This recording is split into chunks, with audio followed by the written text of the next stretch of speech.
Hey, hey, hey. Hello, everyone.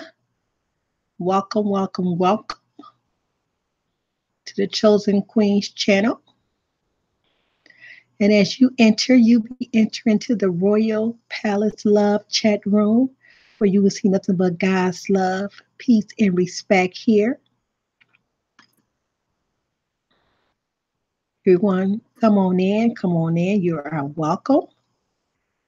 Hello, Nochi. How you doing? God bless you. Thank you for tuning in with me and showing me some love. Come on in, everyone. Come on in, everyone. You all are welcome to come in. It's the book club tonight. So we are still reading the book Serving Justice. So you guys come on in and let's read together. Let's show some love together. Thank God for you all. You all are welcome. I got some new scriptures in the night box. You guys could just read those scriptures um, and just live by them because God is wonderful. My channel will always be nothing but love in here. It will not be no drama in here, no matter what is going on in these YouTube streets. I am who God says I am. If you don't like it, I am sorry.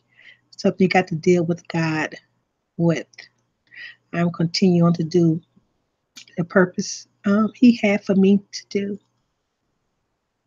because I am a God pleaser, not no man pleaser. I do not follow people because someone don't like somebody. That's on that individual. That's not me. I will show everybody love who allowed me to show love. But I know I had to show love long distance and I had learned how to show love long distance. Okay. I have a forgiving heart. I will forgive and I'll forgive long distance. I will keep on moving and be about my father's business. Thank you, Nochi. You are a blessing as well. God is good. God is wonderful. You're welcome to come in. The other two that's out there watching, because it says three watching. I know one is you, Nochi, because you in the chat. So it's two more out there. And the other two who just watching, you're welcome to come in. You know, you are a grown person. So act like you grown. Act like it. You know, you don't got to look through my window. You are so welcome to come in. Don't you come in here with love and peace. I know it's probably a few that I have probably do have probably block and probably show them love long distance. Um, that's what I'm going to continue on to do at this moment. But other than that, I am all God's love. I don't dislike and I don't hate nobody, you know. But I know God gave us wisdom, you know what I'm saying, and for us to focus on Him and continue to be about His business. Continue to be about His business. Something that I do. This book club I do every Saturday. I started back in September the 15th, and I am still going strong. Um, my year anniversary is coming up.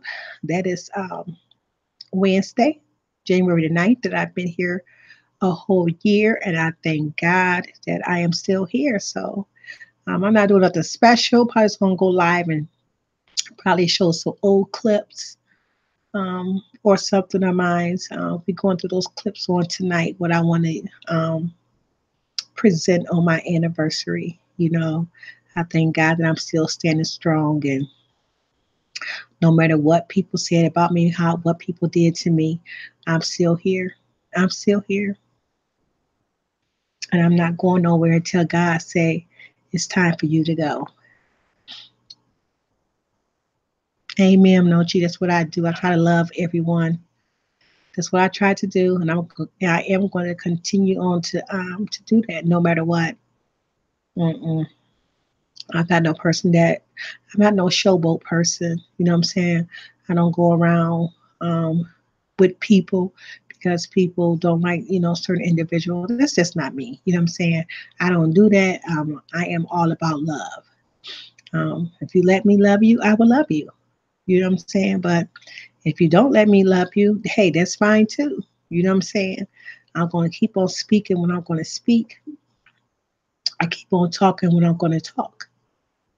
So I learn a lot in these YouTube streets. I learn a whole lot. You know what I'm saying? A lot of information have been dropped down. So people I do watch, I just don't go in their lives. You know what I'm saying? I go watch the videos if it's good.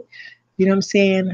I just go listen to people that don't do drama. They're about business, about teaching, teaching the people. That's who I go watch. You know, so that's right, Nochi, because we don't have time to hate no one. You know what I'm saying? Because that's not of God. God is love. You know what I'm saying? God walks in love, and God made us in His image. If God made us in His image, we need to be walking in God's love. That's who God is. I'm not no follower. I'm a leader. And I try to lead the right way. And I try to lead how God, want me to lead. That's just who I am. And I'm sorry. I mean, you can't accept that. You know what I'm saying? You just got to go deal with God with that. Like I said, not me. So I'm gonna go ahead and start reading um my scriptures and stuff. And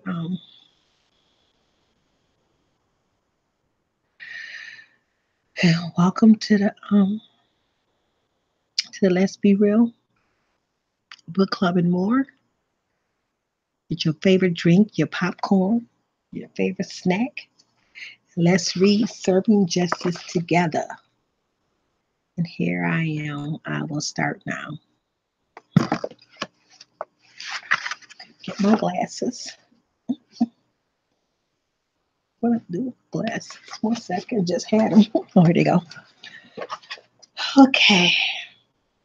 I got to have these glasses to read. I don't got 20/20 like I used to. I'm getting wisdom. A lot of wisdom now. Okay, chapter 6, and it start off as Teresa was the granddaughter of an Oba. Why was she being forced to wash dishes like some commoners? Her father practically ran the embassy.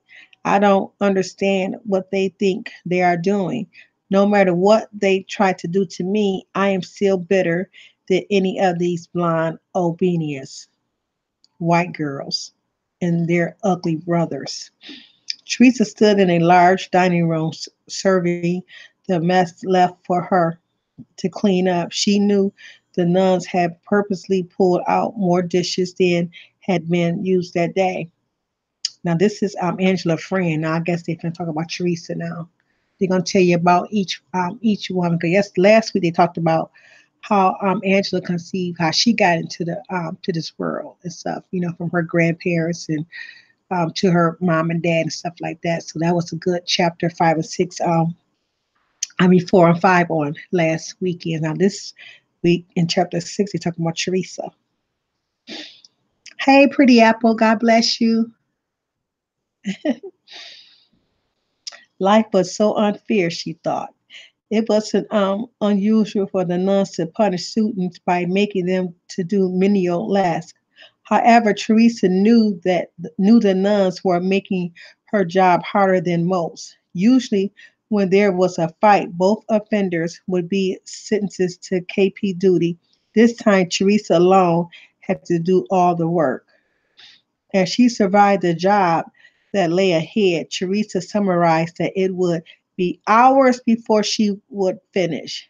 It definitely was not the way she had planned on spending her Friday evening, But this was the day that she and her mother had planned to travel to the village to spend time with her papa. Teresa's mother, Jamoka, which meant the beloved one, was born in the Nigerian city of Lagos. Lagos. Her papa, Faluk, which means place in God's hand, was the local Oba or king. I know one thing back there in Africa, Nigeria area, when you name your child, even today, when you name your child something, that name means something. It's been going like that since biblical time, and it's still like that today in the Nigeria and Africa area. You know, when you name your child something, it's a meaning. It's a meaning to it. Oh, oh, pretty apple. I'm glad you made it, sis. Their own father was an American who worked at the United States consulate. She knew she was an oddity among her class. Teresa just wanted to cry, but she refused to let them see her shed even one tear. How dare they try to humiliate her? Her father would hear about how she was being treated just because she hadn't allowed that stuck up honorable girl to call her a nigger. This was a Mississippi, and her family had more money than Kathy and all of her friends combined. The sisters would even listen to her when she tried to explain why she had dumped her lunch tray on Kathy's head. As Teresa thought back on what she had done only hours ago, her tears turned into a smile. Kathy hadn't expected the mashed potatoes and gravy that was served for lunch to whip up in her hair. That's what I had today, mashed potatoes and chicken. So what if I have to wash all of these dishes? It was worth it. I bet Kathy will think twice about calling me a nigger again. As Teresa said that word nigger again, her smile quickly faded. Teresa was the only daughter of Jamoke and Carl Allen.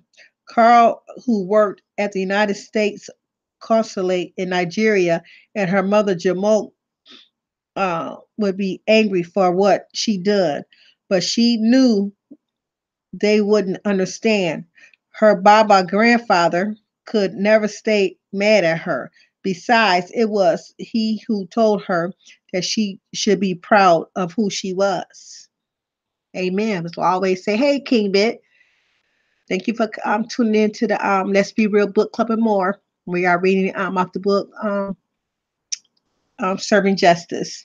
That's what I always say. Love the skin that you are in because God created you. He created you for a purpose.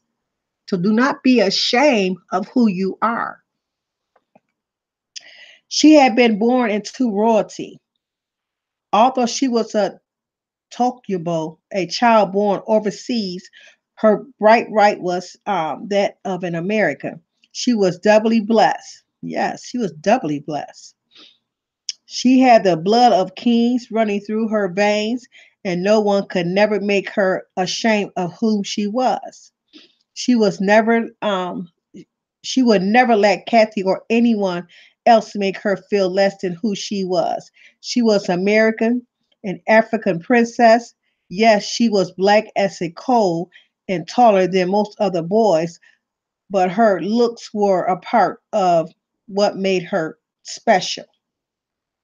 She wasn't in school when she wasn't in school and wearing those ugly uniforms they were required to wear. She dressed in the finest silk. The jewelry she wore was made of real gold. Okay, so she was a princess over there. Okay, like they said, what she wore in school, but honey, as she got out of school, honey, she wore the finest things. The finest things. Not some opak panda, the cheap gold plated jewelry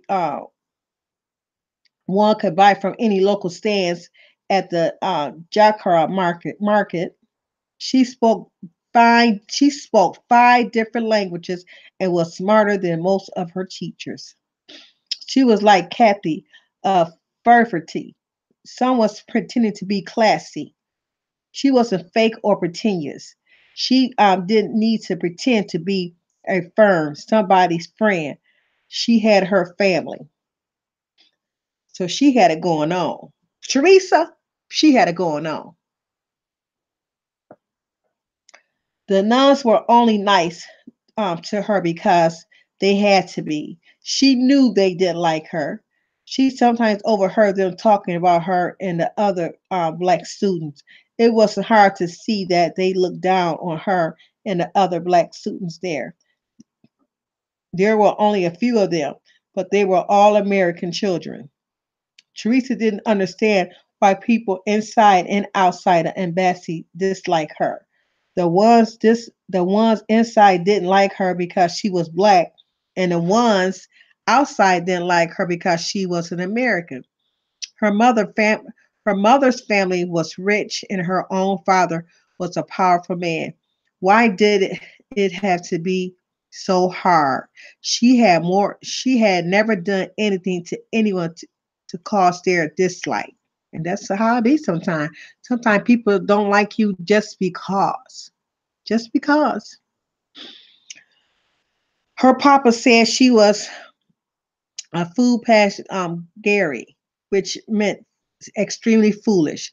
He often said, goodbye, good, G Bag, G Bagby, Jan.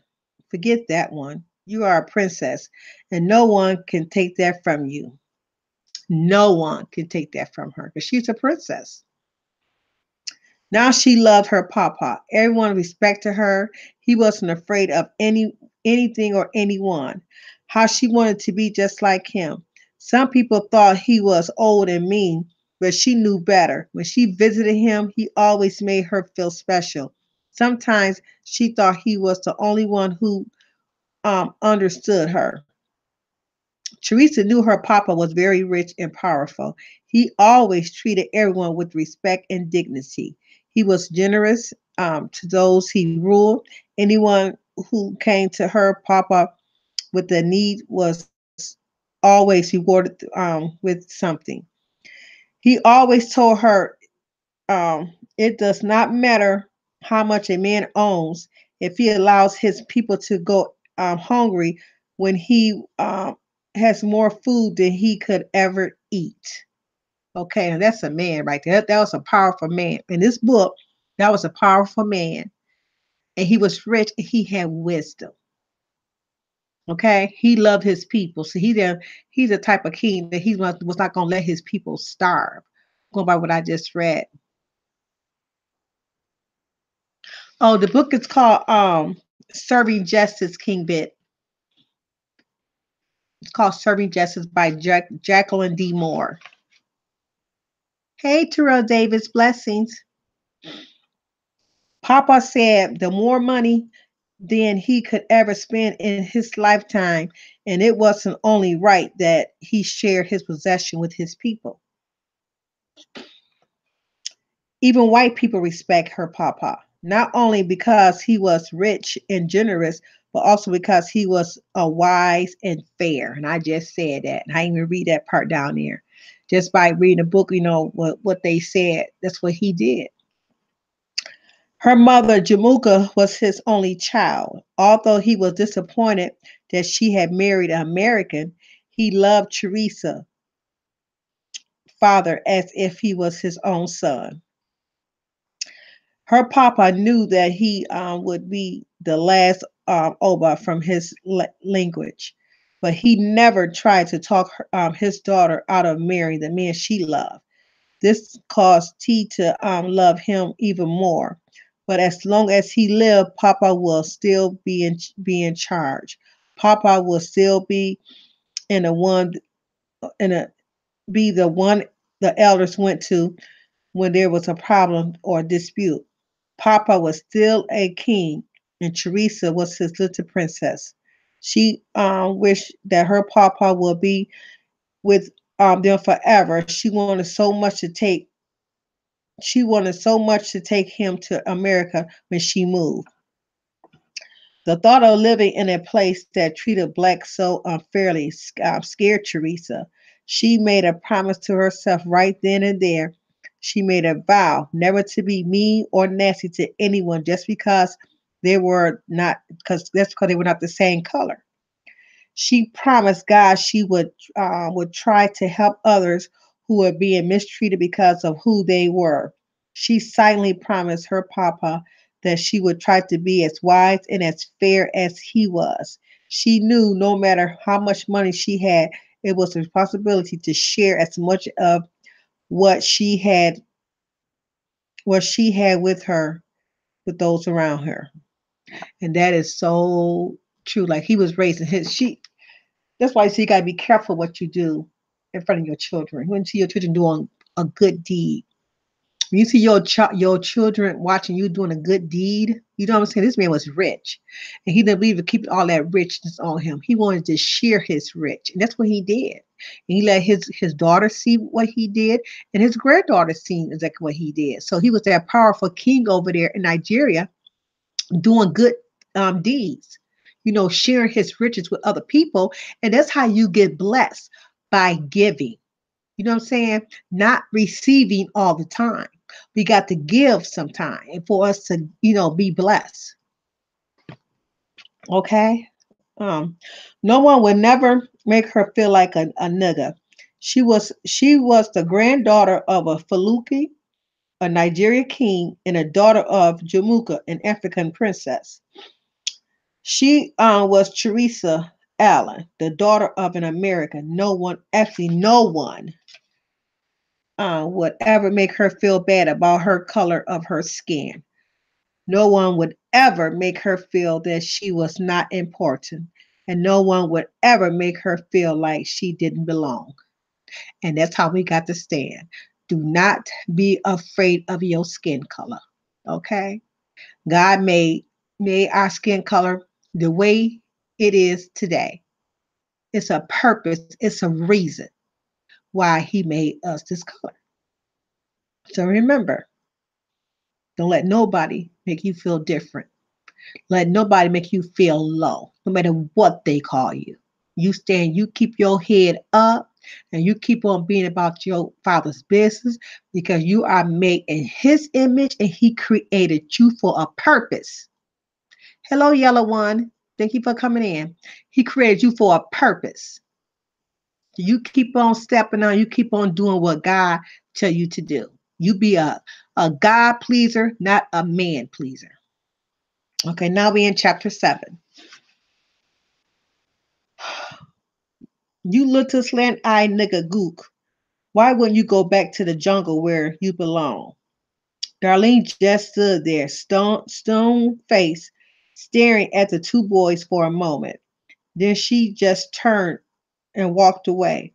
Gook, dink, zit, slope, slant, and nigga. She hadn't heard it all. She had heard it all before. Now this is Darlene. They already talked about Angela. They talked about Teresa just now. Now this is Darlene. That's right. You better keep on walking, nigga, before we really hurt you. Nigga, I was more than Darlene could stand. Suddenly she turned around, swinging her full book bag at the boys, hitting one of them so hard in his face that his nose and mouth started bleeding. As the other little boy reached for her, trying to grab her book bag, Darlene dropped the bag and grabbed a fist full of his hair, leaving a pretty noticeable plug missing. Seconds later, the two little boys, who only moments before had been so tough as they stood there taunting the lone little girl, fled, screaming and leaving a trail of blood in their wake. Well, she taught them a lesson. Not now they running. See those little young boys right there. They was taught for them to be calling her all those names like that. They heard their parents talking like that. Just look at what they did, and she whooped their butt going by this book. It ain't funny, but she was telling her story when she was younger. Darlene simply bent down to retrieve her books and continue walking home alone. nary a hair on her head out of place. Excuse me. Darlene was a pretty little girl who hardly ever smiled. She she had big, wide, beautiful brown eyes, and her skin was the color of freshly minted copper. Her jet black hair cascaded down her back, and she had the facial feature of a little china doll. Darlene was the daughter of Maya Lee, a poor Vietnamese peasant and sergeant. I think this is the one that her mom was a Vietnamese and her dad was black. Sergeant, um, Vietnamese peasant, and Sergeant Larry Moore, a United States soldier sent to Vietnam in 1957 to help defeat Nego Dina Dyer, president of the Republic of Vietnam, against the Democratic Republic of Vietnam, Viet Cong. Darlene really didn't remember a lot about her birth mother or her life in Vietnam. Sometimes, when her father started talking about her mother, or when she looked at old pictures of her mother, Darlene vaguely recalled constantly being hungry and afraid. She remembered how her mother used to call her father mean Oye or sweetheart, and somehow said her mother had become when they were forced to go live with her grandmother. Darlene remembered now her grandmother always seemed to be mad at Mia Lee. Darlene never knew why, nor could she ever recall her grandmother speaking directly to her. It wasn't that her grandmother didn't like her. Uh, too calmly, Darlene simply didn't exist. She once heard her grandmother say she was like dust. Darlene simply didn't know what that's supposed to mean. Darlene continued walking home from school alone, kicking at an invisible rock that only she could see. As she rounded the corner of her street, she suddenly spotted her stepmother, Maxine, whom somehow called Max, working in her garden. Roses, hey, 5K. Roses of every imaginable color surrounded Maxine. She was very proud of her green thumb and spent several hours each spring and summer doing the things she loved most, tending to her roses. Maxine Max once told Darlene that the time she spent with her roses reminded her of the world could be a beautiful place. The time she spent gardening was second only to Carrie for Darlene and her father. Even though Max was married to Darlene's father, she never treated Darlene like her child. For a long time, Darlene couldn't really describe how Max treated her. When, then one day it hit her.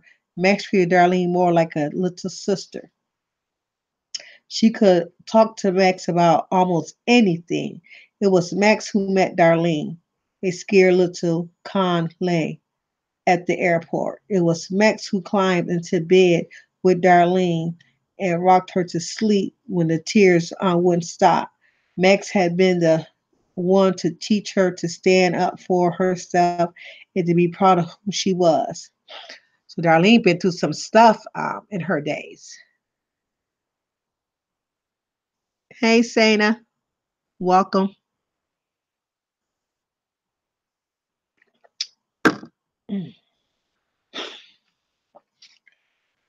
Max encouraged her school studies and opened up the doors of the world for Darlene to walk through. Miss Max more educated her about being proud of both of her blackness and Vietnamese heritage. Max gave her the courage to go out and face the world and taught her going how to look good doing it. Darlene loved Mr. Larry Moore.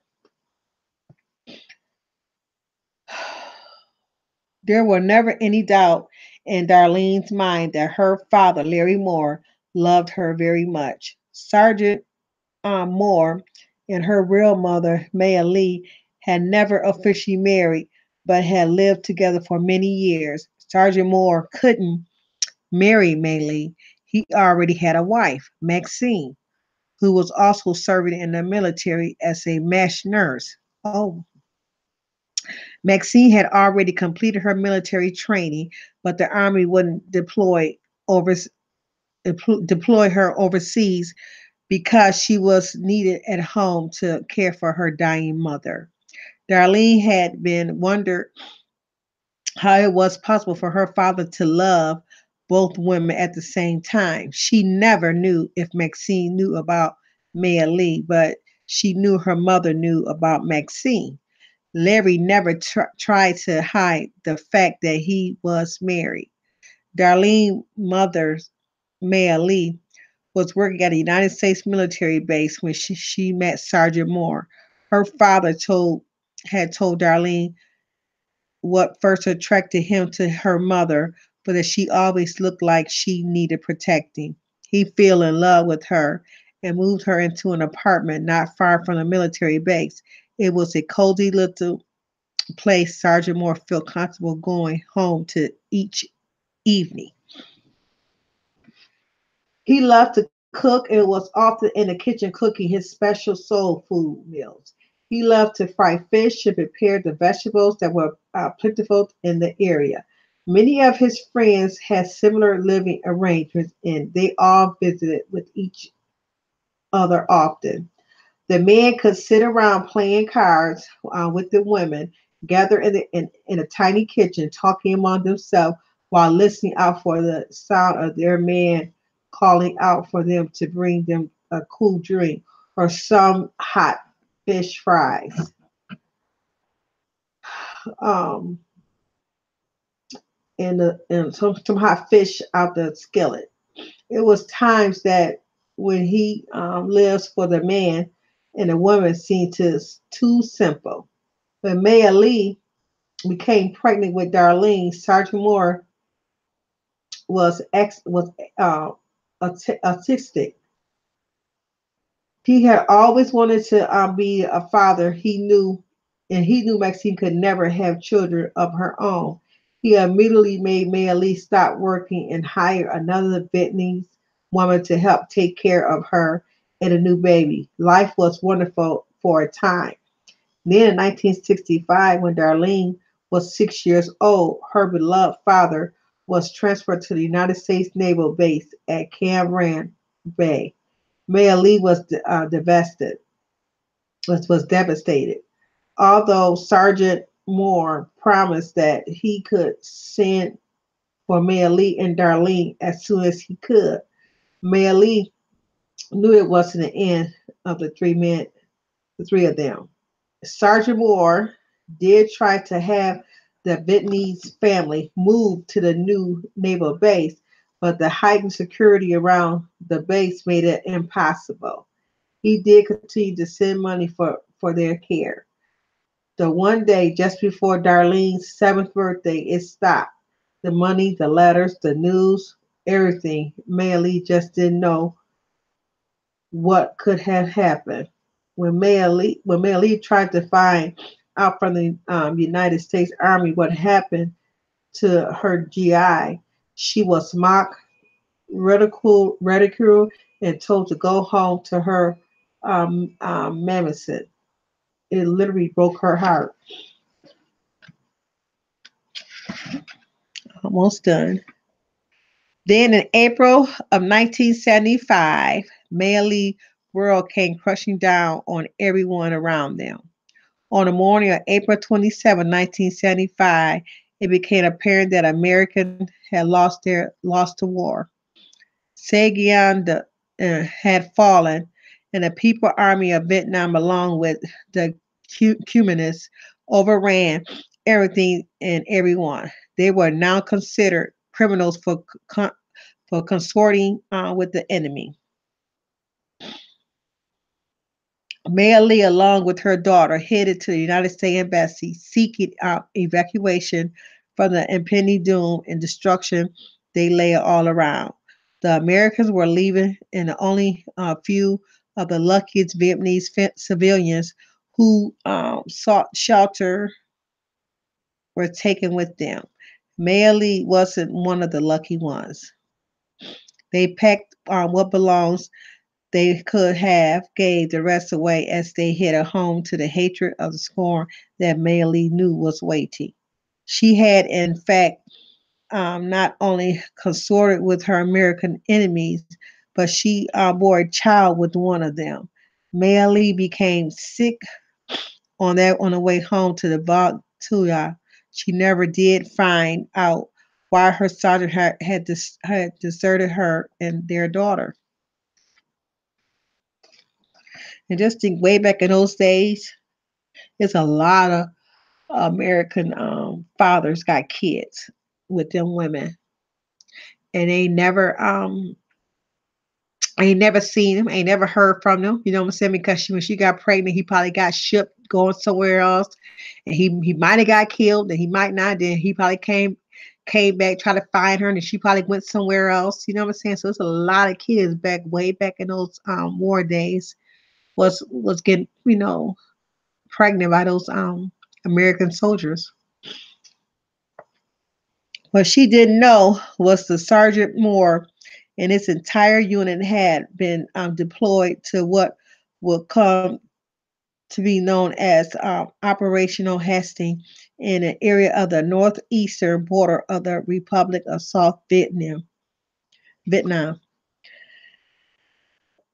It was the bloodiest battle, the United States have fought since the Korean War. Many soldiers were killed, hundreds were wounded in action. Sergeant Moore was one of the wounded ones. Maya Lee um, died from dysentery before she found out she wasn't left behind. Upon his release from the hospital, Sergeant Moore went in pursuit of his family. He found out from old friends that Maya Lee had returned to her mother's home in Bogtu. That's where he found his daughter. No one really knows how he did it, but because he was listed as Darlene's father on her birth certificate, he was able to take legal custody of his one and only child. She was, in fact, a United States citizen born on a United States military base to an African father who were willing to take custody of his daughter. That was nice. He went back and found his daughter. That was good. That was very, very awesome that he did that. Darlene didn't understand what was going on. She knew that her mother was dead, but upon leaving, her father was still alive and was sending her to live in the United States without him. She became even more confused. Who would take care of her? Who would protect her? Who would sing to her and comb her hair at night? Who would love her? So Darlene was blessed. Even though her mom um, had left, had died, but she was blessed that she had a father that wanted her because she could have stayed up over there in that country where it was doing all that killing and all those wars and stuff like that. You know what I'm saying? She could have been raised up totally different. But her father, you know what I'm saying, despite of how he got her, you know what I'm saying, he still loved his daughter and he reached out and ran and got his daughter and brought her back to the United States. And it was nice that the mother, his wife, accepted the child and took the child in, like her own. You know what I'm saying? She wasn't mean to the child. She loved the child, and she raised that child up, and then now the child see. So she's very blessed because her father could have left her over there. Her father could say that he didn't have no daughter. You know what I'm saying? Or but never had told his wife anything about Darlene. You know what I'm saying? So that's those two chapters that I read today. So just sometimes we don't want to tell the truth, and we have to tell the truth. You know what I'm saying? Truth got to be told regardless to what. No matter what, you know what I'm saying? Just pray about it and ask God to give, you the right words to say, and that way you can just move on with your life. You know what I'm saying? Because children don't be asked that this little girl Darlene did not ask to be here, but she grew up and she's a lawyer. along with her friends. You know what I'm saying? It's two judges and two lawyers. And Angie and Teresa, I believe, are the judges. And Darlene and the other friend are lawyers. Got the other friend name. They are lawyers. Yes. So that was a good story. So we'll talk about Rhonda. Rhonda is the next one they're gonna be talking about. So I'll read that on. Well, I'm gonna go ahead and read chapter 8 because it's real small. Let's get Rhonda out the way. Then we start with chapter 9 on next week. So let's talk about Rhonda. That way we hey plus. Thank you. I was gonna read about chapter 8, so that way we read about Angie last week. We found that Angie grandparents was best friends, and found out that Angie um grandparents, they both were raped by white men, and one of them had a boy, one of them had a girl. Angie parents um ended up getting married and got killed at a young age, and one of her grandmothers died, and the one grandmother had to raise Angie up. So that's how she became here. Now you're talking about, Darlene talked about Darlene and Teresa. Okay, so now we're going to go ahead and talk about Rhonda. This is the last friend. There was four of them. It's Angie, Teresa, um, Darlene, and Rhonda. Okay, I think it's Rhonda. Okay, he's going to read it real quick. This is the last chapter. Okay, Mama, wake up. Mama, you gotta wake up. Joe is crying. We don't have any more milk, and I can't find any clean cloth to wear to school, clothes to wear to school. Little Rhonda was almost in tears as she stood there shaking her mother. Their tiny little two-bedroom apartment was a mess. There were clothes and kids everywhere. Rhonda's mother, Trish, little was never easy to rules. She had paced out from exhaustion in the living room couch. Baby Joe's crib was in a corner of the room with him. Trish worked two jobs, cleaning houses during the day and bartending at night.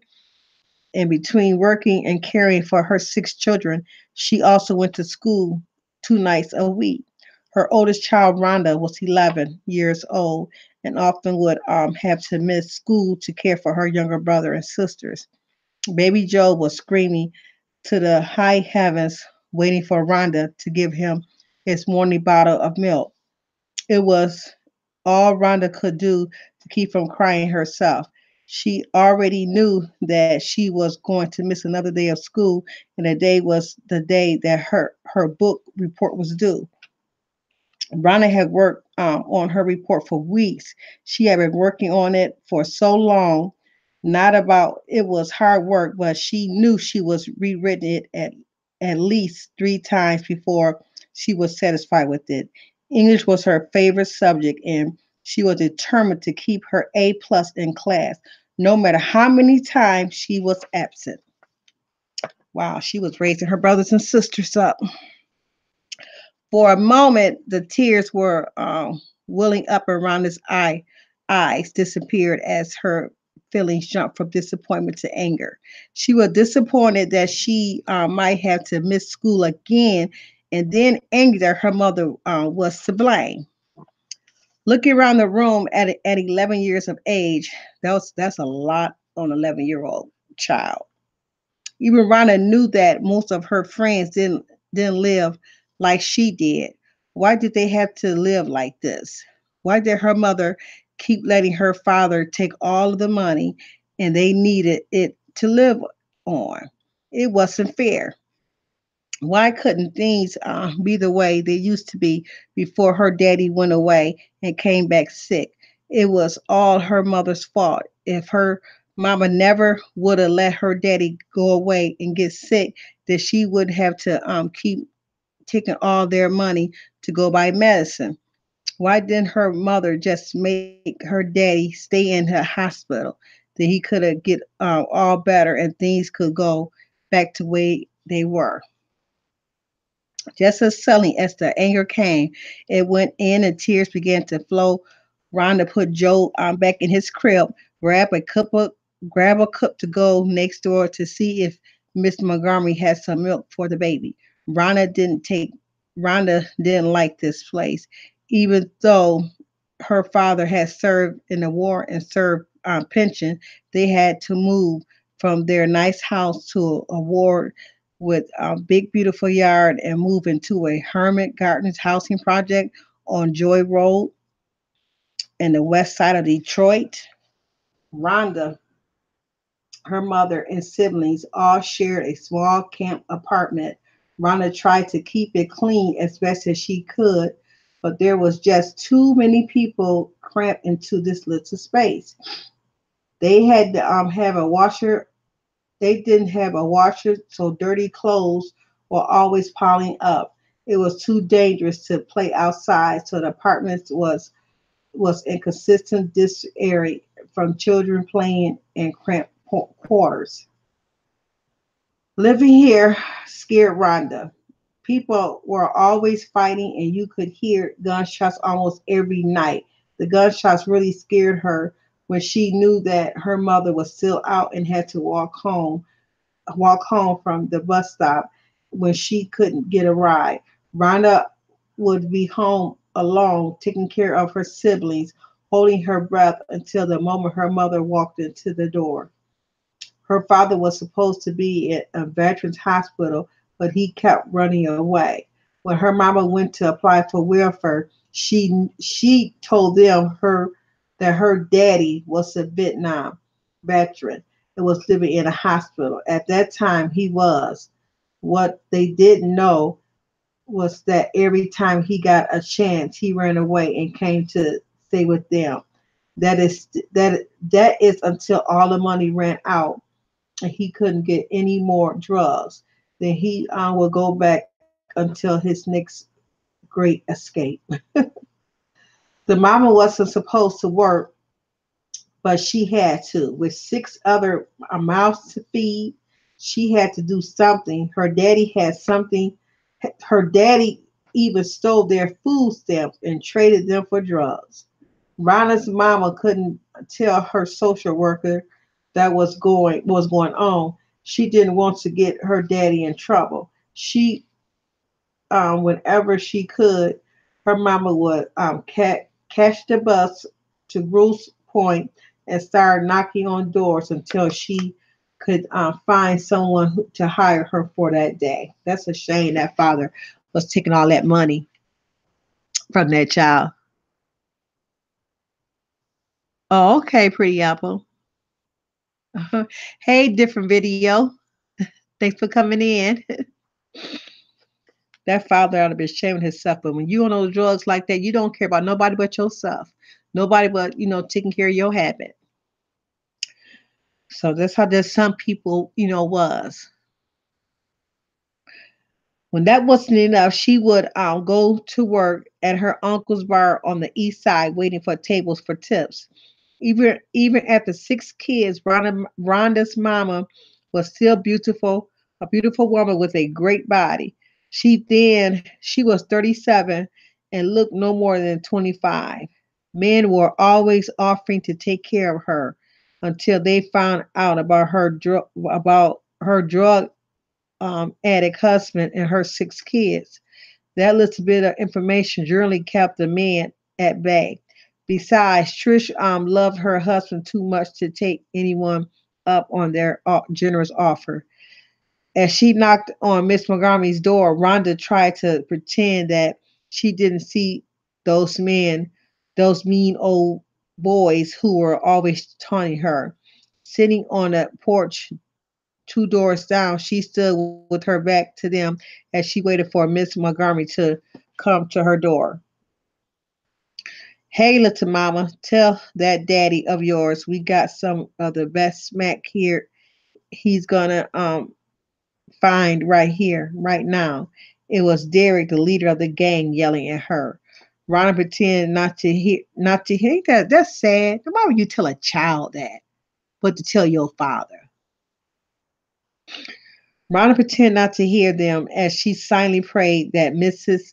Montgomery would hurry and open up the door. Derek really scared her. The way he looked at her always made her feel dirty. Just as Derek got up and headed her way, Mrs. Montgomery opened the door. Rhonda pushed past her and breathed a heavy sigh of relief as the door closed. Rhonda paused for a moment before speaking. Miss Montgomery's apartment was always nice and clean. Usually, you could smell something good baking, like a cake or cookies. It was always really quiet there too. Rhonda would actually hear herself think when she was there. Miss Montgomery was a widow who didn't have any children and had befriended the lonely little girl the very first day she moved in. Good morning, Miss Montgomery. I was wondering if you could spare some milk for baby Joe. We are all out and I can't wake Mama up, Rhonda said. Mrs. Montgomery watched Rhonda as she spoke. She could tell that Rhonda was more upset than usual. She kept fidgeting, and she could see that the little girl had been crying. Miss Montgomery always enjoyed her visit from Rhonda. The little girl was always imitated and so full of life. She lived alone and thought of Rhonda and as family. Of course, honey, I am sure we can find enough milk in an icebox for that baby, for sweet baby brother of yours. Now, while I was getting the milk, you can tell this old lady what else is bothering a sweet little old little thing like you this early in the morning. That was all encouragement that Rhonda needed.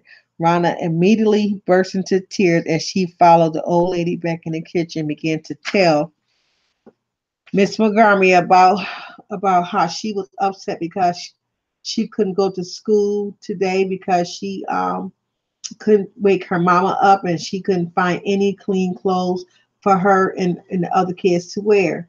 She explained how mad she explained how mad it made her because she had a book report that was due today and how she was tired of missing so much school because she had to stay home and help with her brothers and sisters. Rhonda couldn't find any clean clothes for them and they didn't have anything to eat for breakfast. Oh, that's so sad.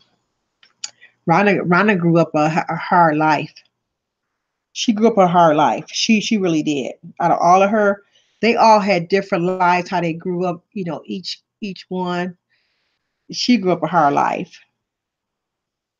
Miss Montgomery found a chair in the kitchen and just sat there listening as Rhonda poured out her heart to her.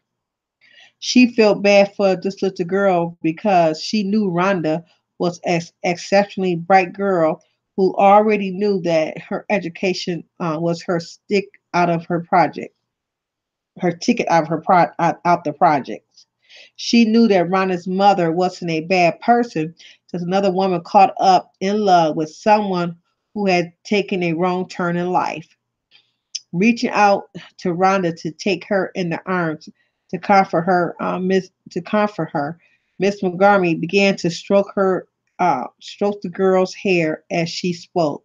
Well, little Miss Rhonda, an old lady like me can't do much about you missing school today, but let's see what we can do about tomorrow, and let's see if we can still get your report to school for you.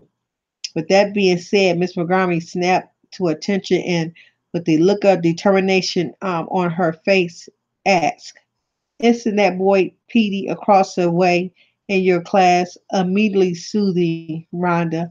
Even though Rhonda had stopped crying at this point, all she could do was nod her head yes. Shuffling around in the kitchen and reaching into the cabinet, Miss Montgomery looked into Rhonda's eyes with reassurance. Well, I tell you what, give me a minute to get this milk for you.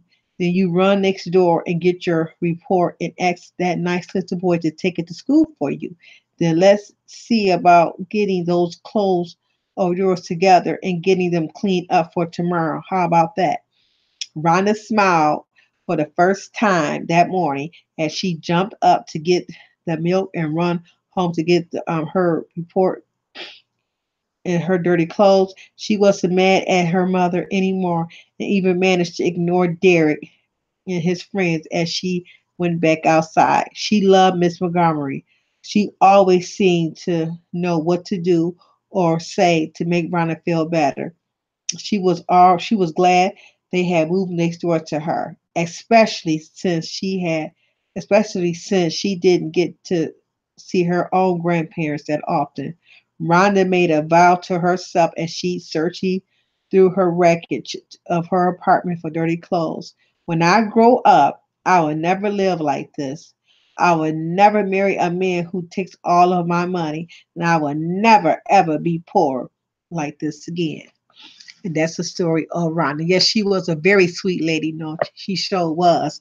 So they was blessed to have a neighbor like that. You know what I'm saying? So God always put an angel there for you, an angel around you. You know what I'm saying? When you going through something, it's a person there just for you. You know what I'm saying? So she was blessed. You know what I'm saying? So, like I said, all four of these friends, they all had different stories. They all had a promise what they was not going to do. You know what I'm saying? And so they're going to grow up. And they grew up and lived what they said. You know what I'm saying? Because they, like I said, we got two judges and we got two lawyers. That's those friends, Angie, Teresa, Rhonda, and Darlene. So that's talked about them. So next week we're gonna start with chapter 9 and 10, and keep on going on. So we know about their lives. We know how they grew up. Okay. So now we know. Now we're trying to get to know each individual. You know what I'm saying? So that was a blessing.